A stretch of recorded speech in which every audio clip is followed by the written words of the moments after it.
अब हम लोग टाइप 2 डिस्कस करते हैं। इसमें क्या है, मेथड ऑफ डिफरेंस। इसका मतलब क्या है, अब हमारे पास T1, T2, T3, Tn ये टर्म्स हैं। तो अगर हम लोग कंसेक्यूटिव का डिफरेंस लेते हैं, यानी T2 minus T1, T3 minus T2, T4 minus T3, तो ये कभी कभी AP दे देता है, कभी कभी GP दे देता है। तो हम लोग क्या करेंगे उस केस में, उसका nth टर्म निकालेंगे और फिर sum of n term sigma notation use करके, जो Sn था ना, sigma TR R equal to 1 to n, उसे यूज करके हम लोग Sn निकाल लेंगे। ठीक है।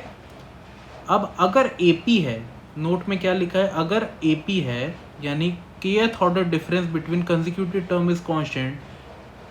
ऑर्डर डिफरेंस क्या मतलब है, पहले बार डिफरेंस लिए फर्स्ट ऑर्डर, दूसरी बार डिफरेंस लिए सेकंड ऑर्डर, तीसरी बार लिए तो थर्ड ऑर्डर, तो वो क्या आएगा, polynomial of degree k in R। ठीक है। इसको एग्जांपल से समझते हैं, ये क्या लिखा है।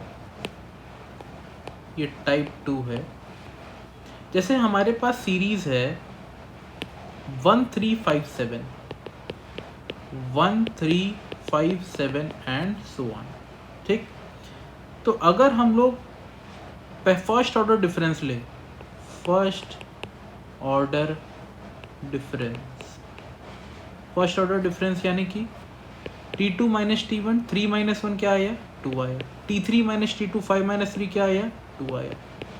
क्या ये कांस्टेंट है? हाँ बिल्कुल ये कांस्टेंट है। तो अगर हमारा फर्स्ट ऑर्डर डिफरेंस कांस्टेंट आया है, तो इसका जो rth टर्म होगा वो, उसका डिग्री क्या होगा, उसका डिग्री होगा r to the power 1 plus b, एक कांस्टेंट रहेगा।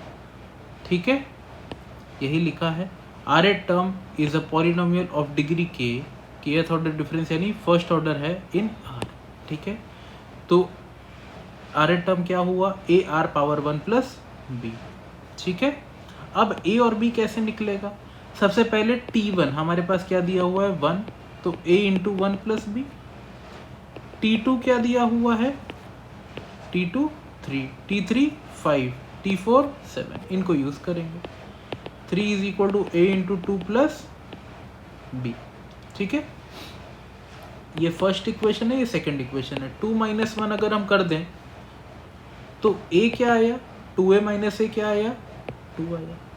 अगर a 2 है तो b क्या आया, माइनस 1 आया। तो हमारा rth टर्म जो होगा वो क्या होगा, 2r माइनस 1। यहाँ से भी चेक कर सकते हो, 1 3 5 7 ये ऑड नंबर है, तो अगर हम लिखेंगे इसका rth टर्म तो क्या 2r माइनस 1 नहीं लिख देते हैं, ऐसे भी ये आ गया। ठीक। अब जब ये आ गया है तो s हम सिंपली निकाल लेंगे, सिग्मा 2r माइनस 1 लगा करके। पढ़े ही हैं अभी, क्या आता है, n² आता है, अभी पढ़े थे हम लोग। ठीक है, सम ऑफ ऑड। एक और एग्जांपल इसका देखते हैं, 3 7 14 24, 3 7 14 24।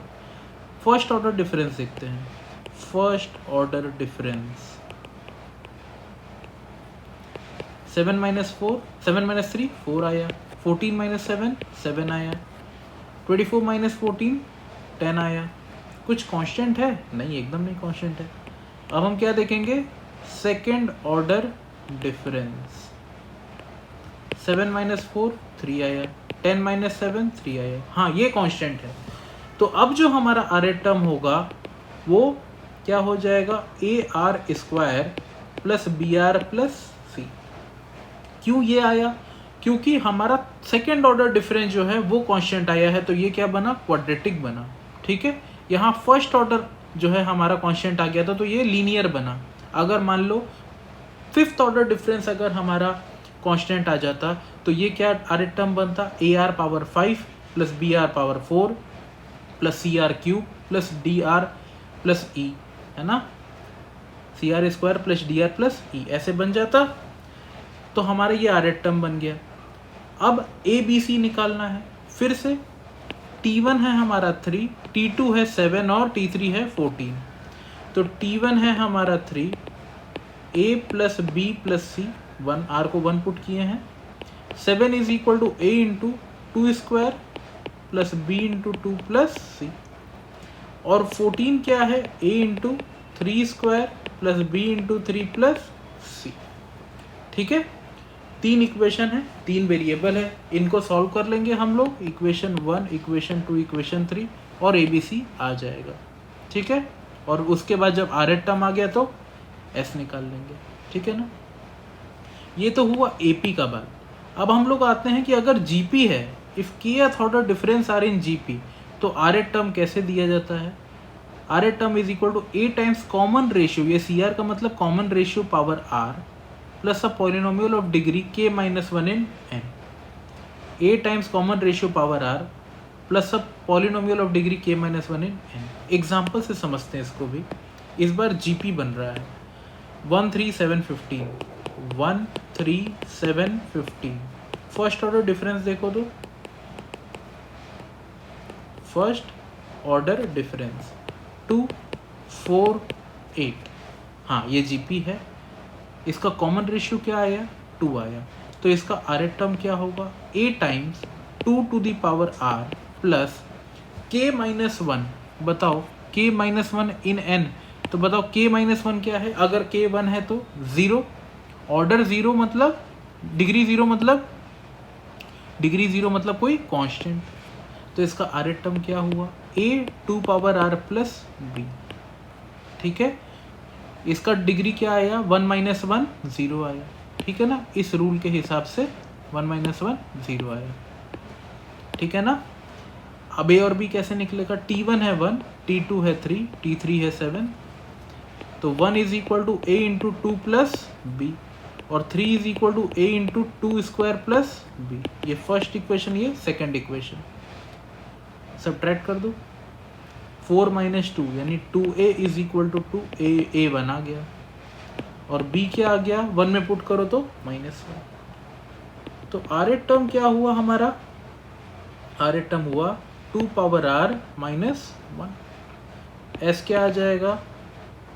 Sigma 2 power R minus sigma 1, है ना, -1 नहीं, minus sigma 1। R equal to 1 to n, R equal to 1 to n। अब ये तो GP का सम है, 2 power 1 plus 2 square plus 2 cube plus up to 2 power n, और ये 1 को n टाइम्स ऐड करेंगे तो -n। ठीक, GP का सम लगा देंगे, सम आ जाएगा। ठीक है ना, एक और एग्जांपल देखते हैं। 1 2 5 12 27, 1 2 5 12 और 27। तो फर्स्ट ऑर्डर डिफरेंस देखते हैं। First order difference 2 minus 1 1, 5 minus 2 3, 12 minus 5 7, 27 minus 12 15। कुछ मिला? ना तो AP ना तो GP। सेकेंड ऑर्डर डिफरेंस देखते हैं। सेकेंड ऑर्डर डिफरेंस क्या? 3 माइनस 1 2, 7 माइनस 3 4, 15 माइनस 7 8। हाँ, ये GP मिल गया। इस बार हमारा सेकेंड ऑर्डर डिफरेंस क्या है? GP में है, तो हमारा जो RH टर्म होगा वो क्या होगा? A इंटू, इस बार कॉमन रेशियो फिर से 2 पावर R प्लस, अब इस बार हमारा डिग्री क्या रहेगा? 2 माइनस 1, सेकेंड ऑर्डर है ना, तो 2 माइनस 1 यानी कि 1, तो क्या लिख देंगे हम? BR plus C। ठीक है, BR प्लस C क्यों लिखे हैं? डिग्री सबसे पहले निकालेंगे, क्या हो जाएगा? डिग्री हमारा सेकेंड ऑर्डर डिफरेंस पे GP आ रहा था 2 माइनस 1, यानी कि डिग्री हमारा 1 है। डिग्री 1 है मतलब लीनियर कुछ, तो BR प्लस C। अब ABC कैसे निकालना है? 1 is equal to A into 2 power 1 plus B plus C, पहला equation. 2 is equal to A into 2 power 2 plus B into 2 plus C, second equation. 5 is equal to A into 2 cube plus B into 3 plus C, third equation. 3 equation 3 variable solve कर लेंगे, उसके बाद हमें ABC मिल जाएगा। एक बार ABC मिल गया, फिर S निकालने के चैंपियन हुई। ठीक है, इस तरीके से हमारा पूरा सॉल्व हो जाएगा। ठीक है, नेक्स्ट क्लास में कुछ इससे क्वेश्चन कर लेते हैं। Thank you.